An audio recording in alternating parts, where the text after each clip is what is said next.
Hello again. Do not adjust your television sets. I'm really sideways.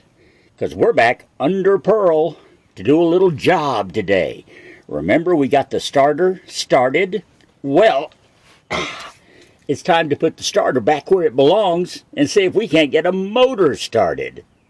Maybe.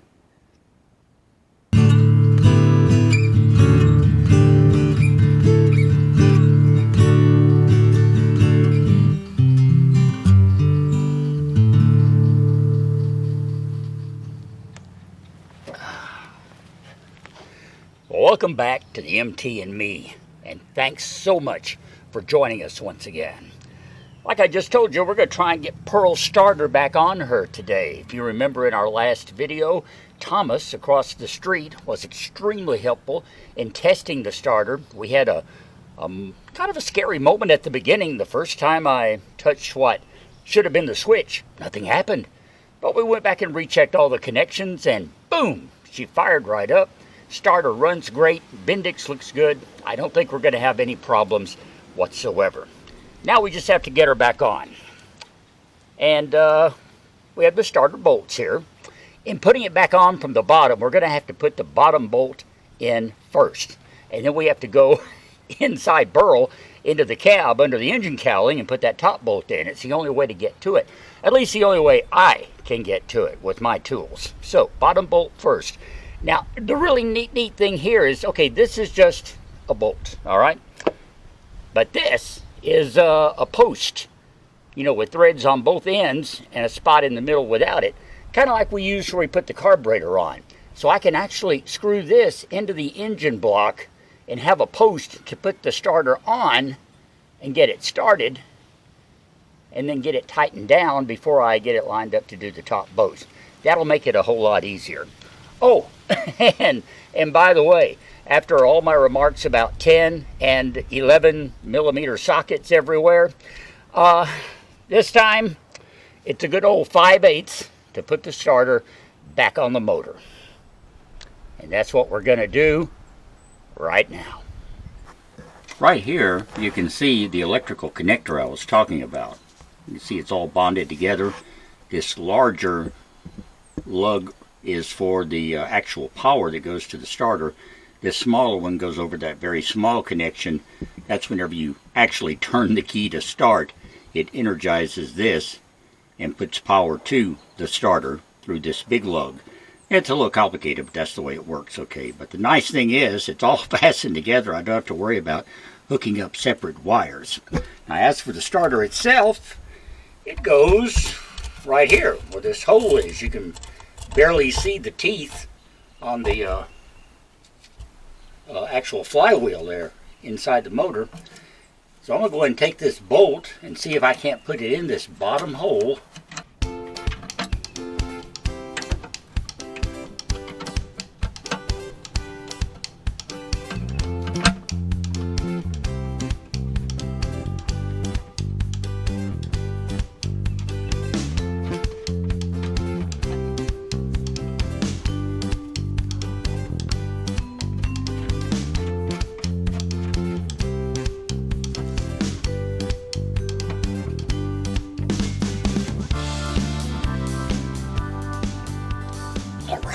I think that's got it in place.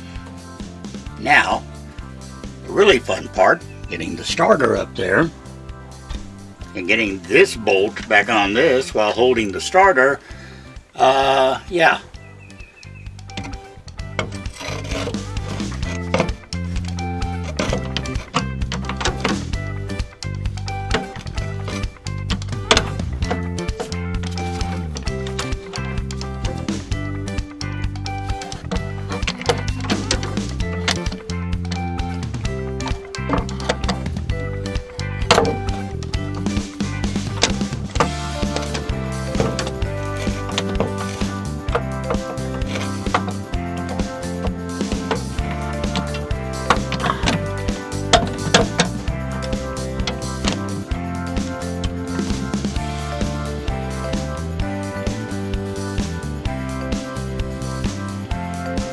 Got it lined up on the bolt. It's just getting it. There. Oh, look at that. Ha ha, I got it. If you ever got it in just the right place, it would slide straight in. And I finally got it there. Okay, so let's get this bolt on, because goodness knows I don't want it to fall back off. Not an easy thing to hold and get into position. Mostly the positioning part. It's a little bit heavy. It wouldn't be if I wasn't in such closed quarters. But that does make a big difference. I don't know if you can tell, but I am working at an angle because my wrench is hitting the actual case on the starter. And believe it or not, I can't find a shallow 5/8 socket. Once again, it's one of those things that I'm supposed to have, and I'm sure I do. But you know what? It's not here right now. So it's not helping me. But so far, this deep socket is getting the trick done. I'm not going to tighten this up completely. I need to leave enough play. Well, that's too much play. But I need to leave enough play in it so that I can position the top bolt. Because I'm sure it's not just going to line up perfectly with that hole all by itself. One could not be so lucky for that to happen. I mean, these things are made well, but they're not that precise. Okay, now that's tightening down now. You see it pulling the starter on up into place like it's supposed to. There we are. Okay, I'm going to stop right there. And let's do our electrical connections here.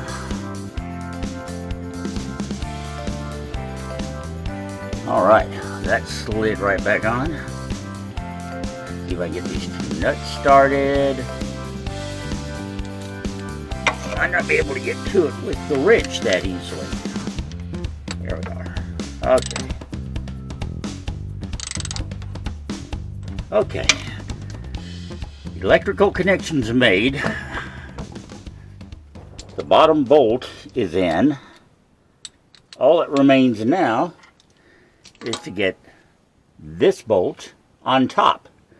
And to do that, we're going to have to go up into the cab. Now this part promises to be a lot of fun. It's not that hard to get to. I'm looking straight at where this bolt needs to go to pin the starter in place. But I've only got room to get one hand in there at a time. And once I do get it in there, I'm not sure I'm going to be able to get to it with the socket wrench. So let's see what happens here, okay? Well, as you can see, actually you can see nothing but my hand, and I understand that. But that shows you what a tight spot this is. Okay, that's the bolt and that's where it goes. It's just a question now of getting it lined up on the hole in the engine block. There's just some way I could support that. Oh, wait a minute. I know you can't see what's happening, but I'm trying to get the weight off the bolt. Now it feels like I might be getting it started.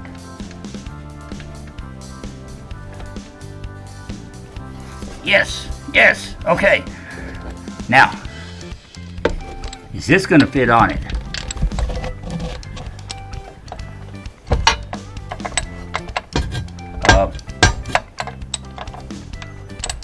Yes and no.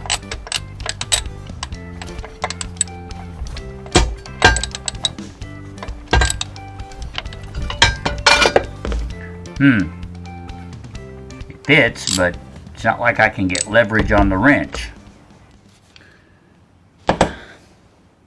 There has to be an easier way.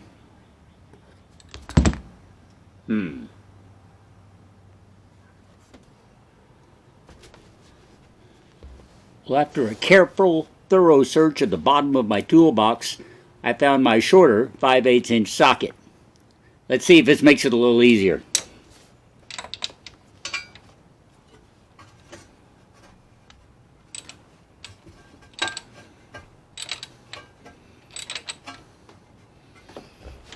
Oh yeah, this will work. It's slow, but it's working.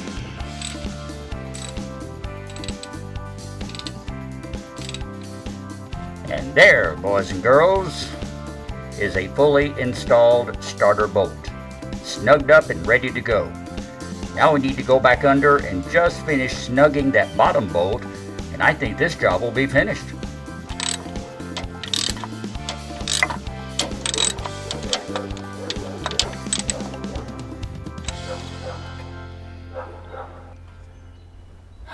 Well, all right. I think she's all tightened down. All the connections are made. Everything's ready to go. The starter is reinstalled in Pearl. The next step, of course, is going to be electrical. We have to put the dashboard unit back in, the one that I had to resolder the connections on. So we'll do that next. And then, I don't know, maybe we hook up the battery and see if the lights work. Stick around. There's more to come.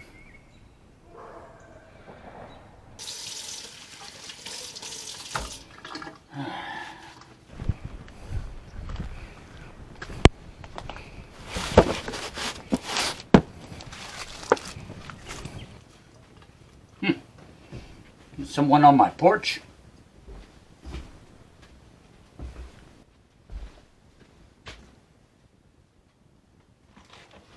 Ah, yeah.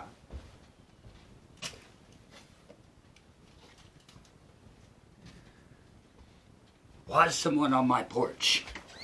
The delivery man. So we have another package. And I think I know what's in this one. All right. Well, I thought I'd pretty well called it a day. It took a little longer than I figured to get the starter on Pearl. And as a result, it's pretty late in the day, and I was not expecting this package until till tomorrow, maybe, or even the next day, if this is what I think it is. And I'm pretty sure it is because, well, you know, I'm not expecting anything else. But it does have to do with Pearl. It does have to do with what we've been working on, and yes, it is exactly what I was expecting. A battery charger. As you know, Dusty's provided us with a battery that we can use to get Pearl running. And I'm going to have a way to keep that battery charged up. I hadn't even checked it to see if it's got a charge on it yet or not. You know, as he said, it has been. It's a couple of years old, and it has been sitting for, well, a few weeks.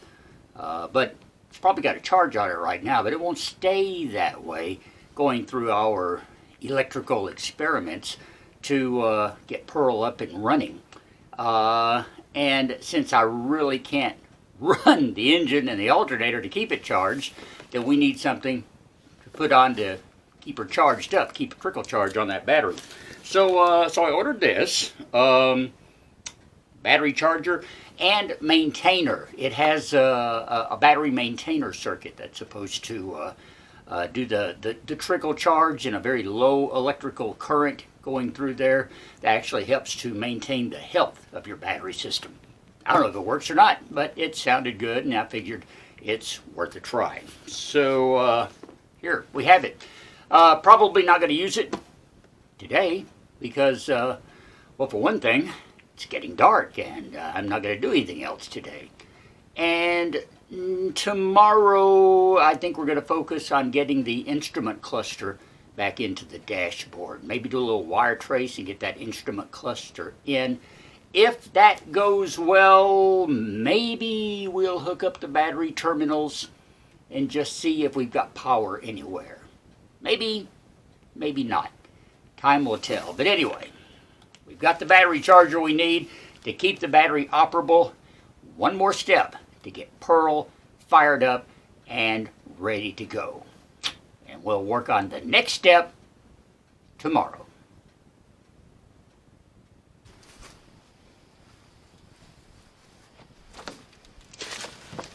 Well, the next day is here, And we're ready to maybe see about getting Pearl's instrument cluster back in on her.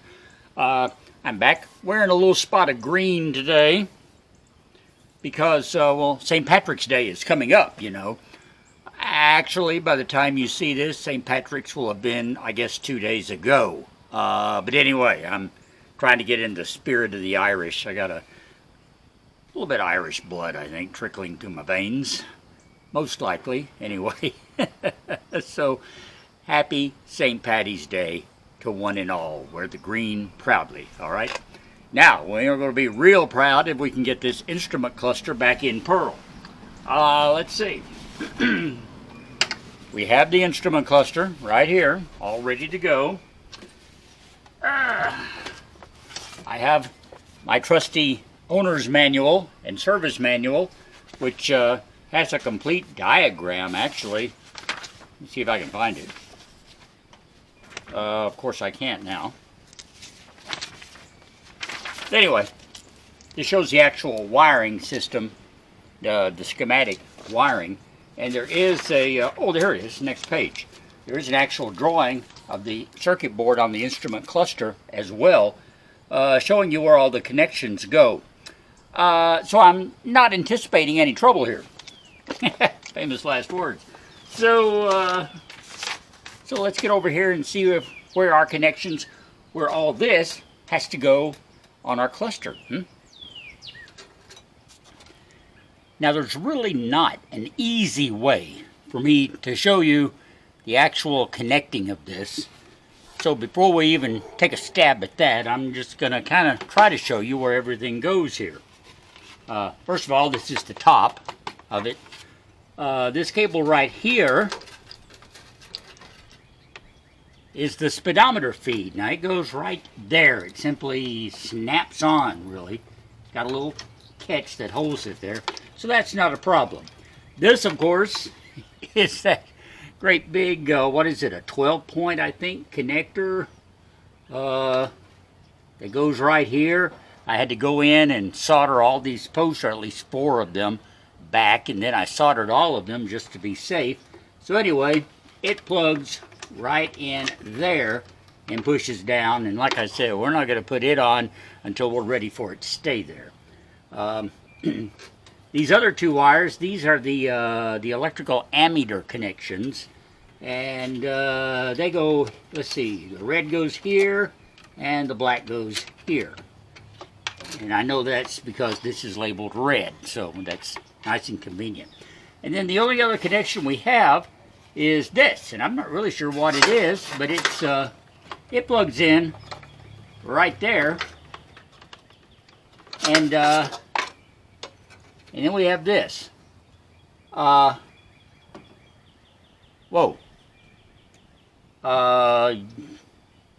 You know, I'm not sure where this goes.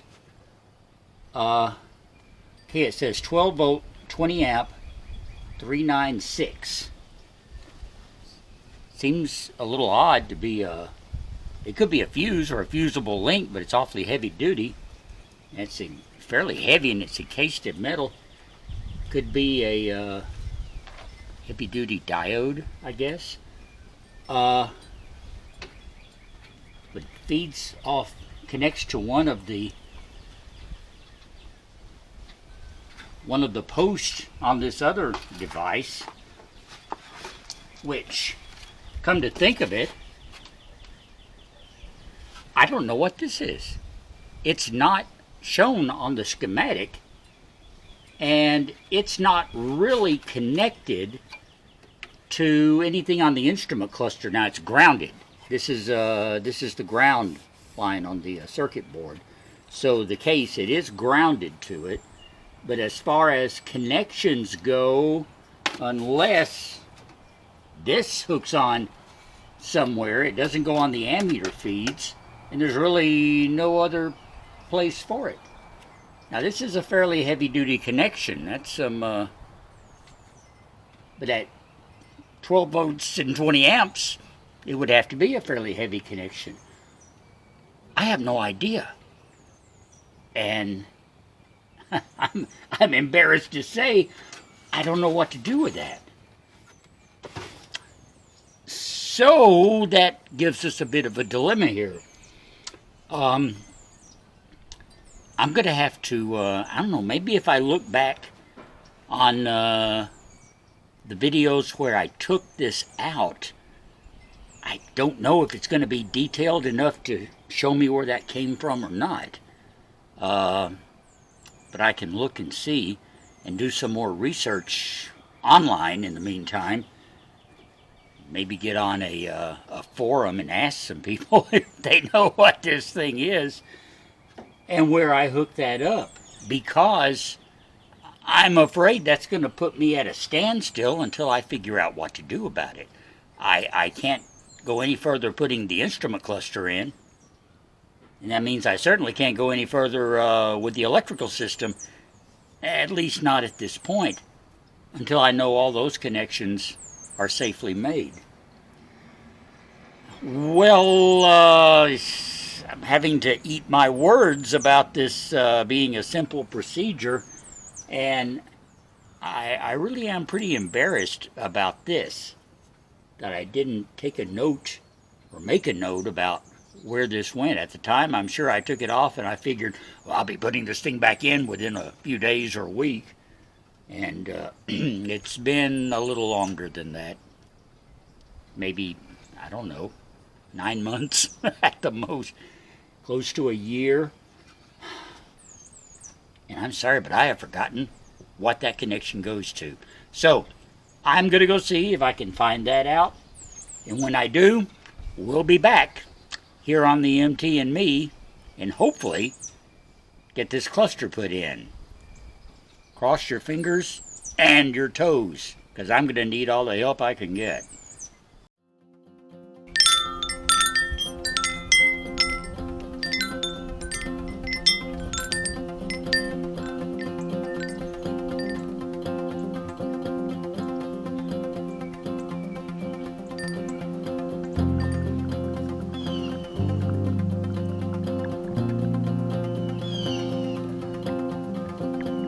Welcome back, my nomies. It's about, I don't know, 30 hours later. I've done a lot of research online. I've gotten into some chat rooms, seeked out all kinds of information I could about this connection and all the other things here that have been puzzling me. And, well, let's just say I've learned a lot. First of all, I know what this is. I still don't know exactly what it does, but I know what it is. And I know where it goes. It's very embarrassing for me to admit that I know where it goes because, well, watch this. Let's try a 10 millimeter socket. Not because it looked like 10 millimeters, but because everything tends to be 10 or 11 millimeters. And guess what? It's 10 millimeters. So let's see if we can get it off of there.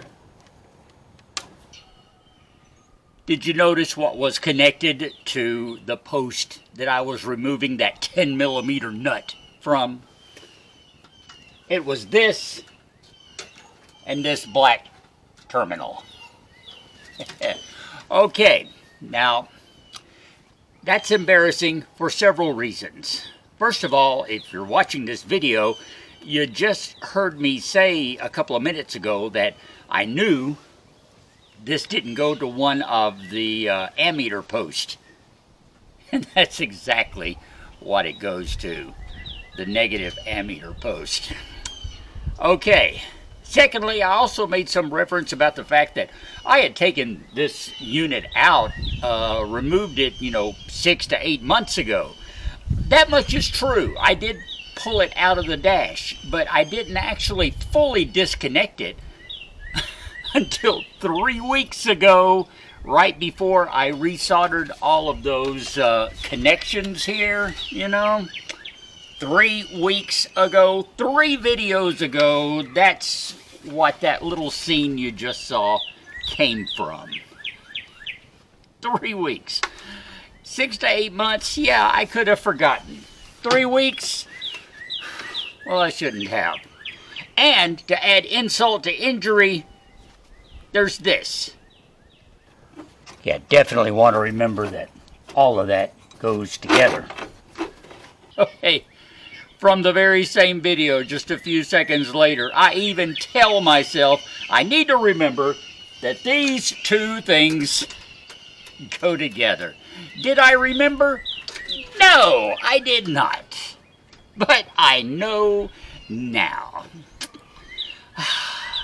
You know, it seems like just a few minutes ago, as you watched this video, that I said, you know, I have to eat my words about this job becoming more complicated. Well, obviously, I have many, many more words to eat. But I am eternally grateful to Ree for really pushing that we start this video channel and that I carefully video and document my restoration of Pearl and share it with all of you. You know, that's rewarding in itself.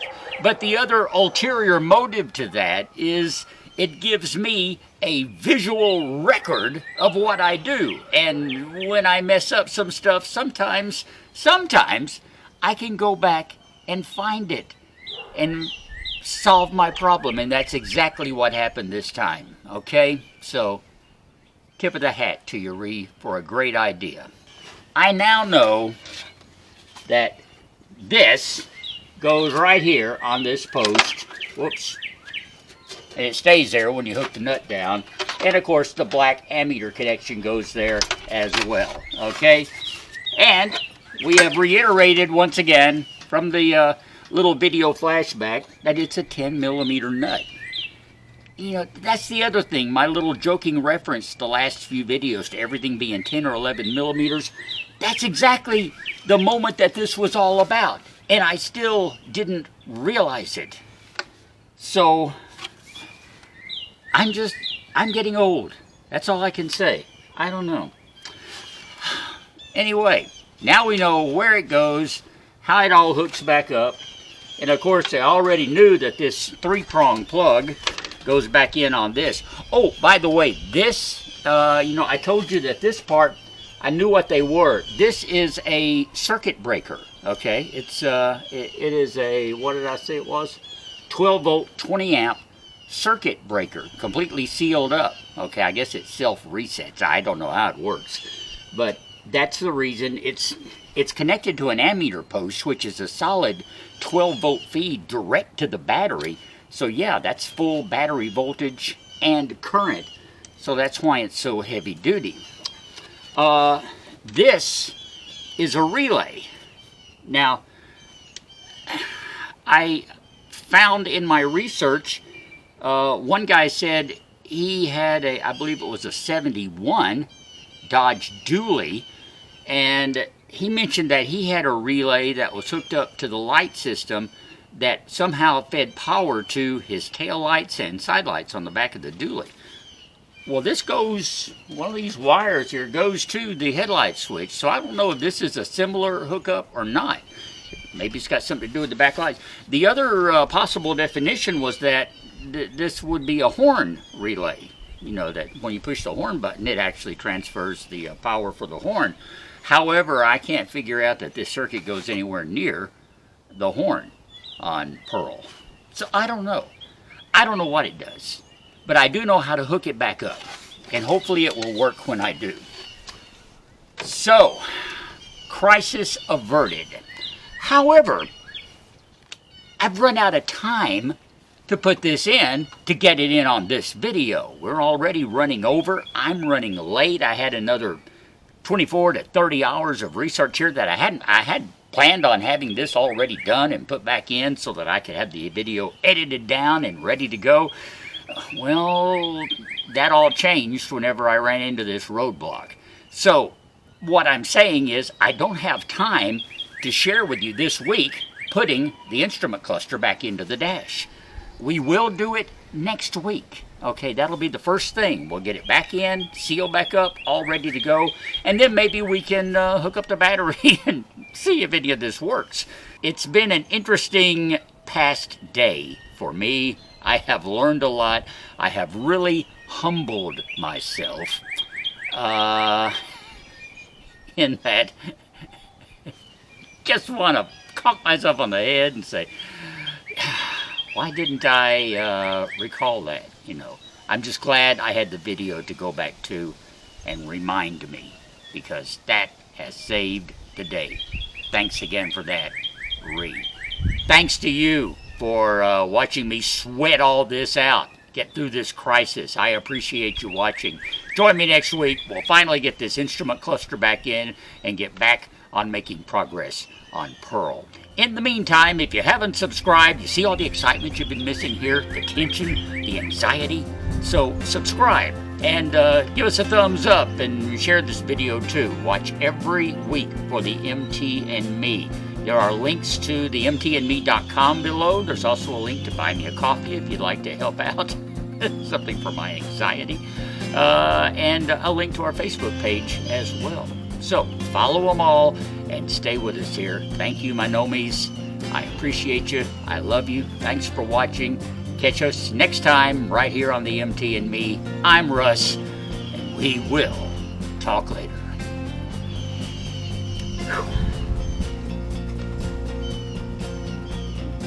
Can't believe it goes exactly where I said it didn't go.